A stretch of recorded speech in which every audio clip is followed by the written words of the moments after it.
Hey guys, it's Tahira, and today I'm doing disappointing books. Recently did the unpopular opinions book tag, which I kind of got heated in because, you know, unpopular opinions make me want to rant, and if you want to watch that video, I'll link it down below in the description box. But without further ado, let's just go ahead and get started. So the first book I'm going to be talking about is The Star-Touched Queen by Roshni Chokshi.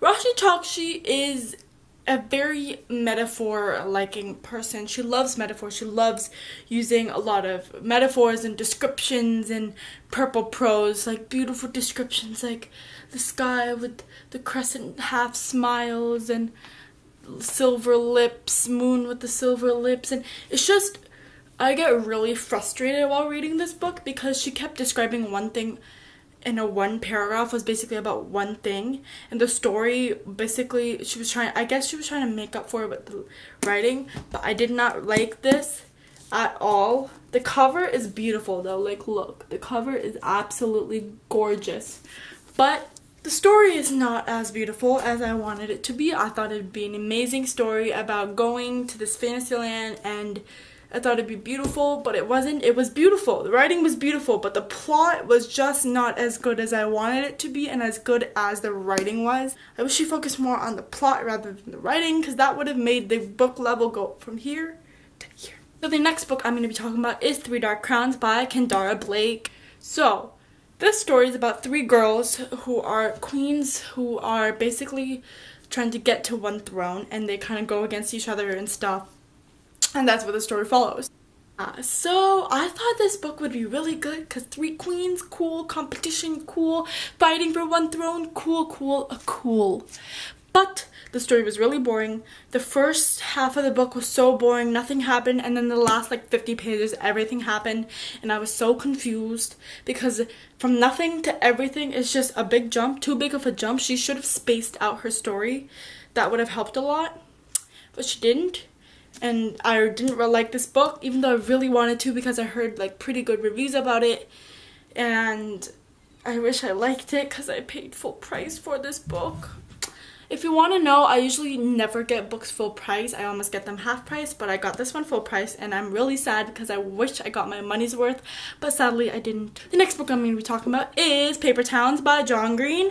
I talked about this in the Unpopular Opinions book tag. Again, if you want to check that out, it's linked down below. But this book, flat, characters are really bad, plot is not good, just really boring, same story as basically all of John Green's other books. John Green is a very same plot, same characters. He basically uses the same blueprint for every character and builds upon that. So all the characters, like underneath, they look all the same, despite if one has brown hair and one has blonde hair, one has blue eyes and one has gray eyes. Despite that, they all are the same, and sadly, I did not like this book. It's just not my favorite. I had to read it for school, and I actually didn't have to read it for school, but I chose to read it because I was like, oh, I haven't read this book, let's just do it. And I read it like 2 years ago in 7th grade. Did not like it, had to create a whole PowerPoint about it. Just did not like it. Flat, boring, lacking in plot, everything is bad. Margaret Ross Spiegelman is not a good mysterious girl. She is trying to be mysterious in this book about like leaving messages and trying to get Quentin to find him here. Trying to get Quentin to find her did not work. Boring. So the next book is The Valiant by Leslie Livingston. It's about a female gladiator in Rome, and the story follows her, and I could not stop rolling my eyes. I so wanted to like this book because it's about a female gladiator, and I thought it'd be super badass and the story would be like super cool and fighting and girl power and stuff like that, but I did not get that, sadly. I got a very mediocre story. I was rolling my eyes every other page. I could not stand it. I gave it like 2 or 3 stars, I forgot. It's enough to give it 3 stars, 2.5, 2.75 stars, but I did not like this because I wanted a girl power book and I didn't get that. I'm repeating myself, I know, but sadly I did not like this book. I really wanted to, and let's just move on to the list. The next book is quite an old book, actually, a couple years old, and that is The Fifth Wave by Rick Yancey. This book is about aliens, and when I read it at the time, I really enjoyed it. But I read the second book, I did not like it at all. The story was boring, it left its spark for me. And the third book, The Last Star, came out like last year. I did not pick it up. I wanted to. I have no interest now in reading it. I have no interest in watching the movie. Guys, I'm so sorry if I'm sweating. It's just so hot in here. Anyway, this video is basically me babbling about everything. But this book, I did not like it. It's just more, not as much as this book, but it's more the second book of this series or trilogy. And it's just, it lacks everything.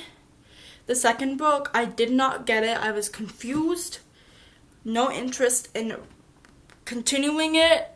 And that's just my opinion. Next one, I wrote a whole essay about in school on why I did not like this book, and that is The Knife of Never Letting Go by Patrick Ness. Now, Patrick Ness, a very beloved author, well-loved, this especially very well-loved story. His other books as well, like The Rest of Us Just Live Here and More Than This, and I really wanted to read this because I heard nothing but great things. Reagan from Proust Project loves this series. It's one of her all-time favorite YA trilogies. Really wanted to like it.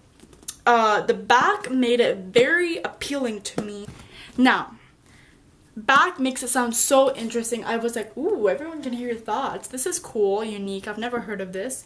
But then the writing is what ticked me off the most. It's written in a very text manner, a very modern textish manner.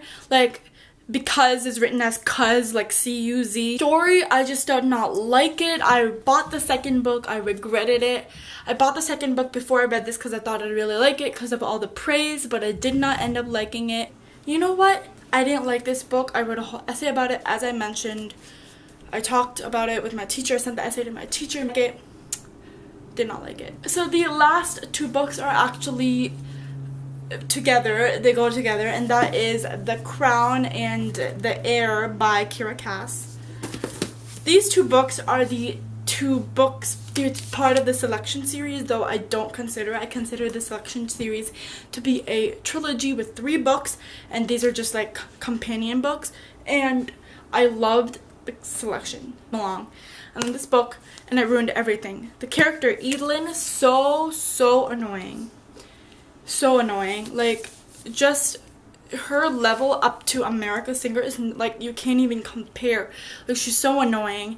It's about so the selection is about 32 girls, I believe, and they're all trying to compete for one prince. In these two books, it's the opposite. So there's one daughter of America and Maxon, they get married, and there's one daughter, spoilers, and there's a selection for 32 guys who's trying to get this one girl, and it's just not good. The ending is not satisfactory at all. Did not like it, not compared to the selection at all. I was so disappointed in this book because I really wanted to be a great ending, but it wasn't a great ending. And now I'm kind of sad about it because I wanted a really great ending to a great trilogy, by the way. And I consider it a trilogy. I just think of these as companion novels. It's hot. I'm heated up. I got heated up with this discussion even more, so I'm even more hot.